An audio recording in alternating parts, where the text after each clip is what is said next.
రాష్ట్రంలో విద్య, వైద్యం, వ్యవసాయంపై ప్రభుత్వం ప్రత్యేక శ్రద్ధ పెట్టిందన్నారు జగిత్యాల ఎమ్మెల్యే సంజయ్ కుమార్. జగిత్యాల జిల్లా కేంద్రంలోని మాతా శిశు సంక్షేమ ప్రభుత్వ ఆసుపత్రిని ఆకస్మికంగా సందర్శించారు ఎమ్మెల్యే.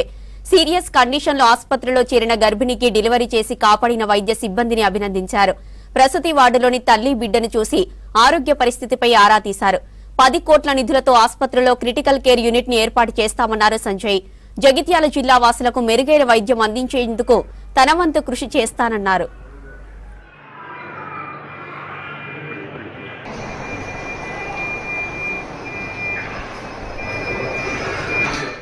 మరియు కంటి విభాగం వివిధ విభాగాలను పరిశీలించడానికి రావడం జరిగింది.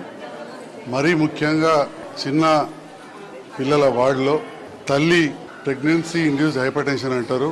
అంటే గర్భం ఉన్నప్పుడు కొందరికి బీపీ వచ్చి చాలా వరలక్ష్మి అనే పేషెంట్ చాలా సీరియస్ ఉన్నా కానీ ఇక్కడ డాక్టర్స్ ఇమ్మీడియట్గా ప్రసూతి చేసి పాపను తల్లి బిడ్డ ఇద్దరు కూడా రక్షించి డాక్టర్ అరుణ గారు గైనకాలజిస్టు మరియు డాక్టర్ రాములు గారు సూపరింటెండెంట్ గారి నేతృత్వంలో అనస్థిస్ట్, పీడియాట్రిషియన్స్ అందరూ కూడా ఫిజిషియన్స్ సమిష్టిగా పనిచేసి తల్లిని కార్డియాలజిస్ట్ దగ్గరికి, గుండె వైద్య నిపుణుల దగ్గర పంపించడం జరిగింది.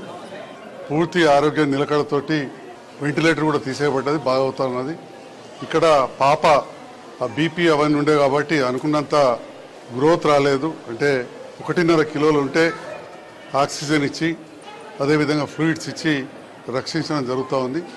సేవలు వినియోగించడం కాదు, సేవలు అందించడమే కాదు, ఇప్పుడు తల్లి పిల్లల ఆసుపత్రిలో మంచాలు కూడా సరిపోని పరిస్థితుంది. నేను కూడా డైరెక్టర్ ఆఫ్ మెడికల్ ఎడ్యుకేషన్ తోటి మాట్లాడి ఇంకా అవసరమైన సిబ్బందిని కొన్ని డిపార్ట్మెంట్లో లేను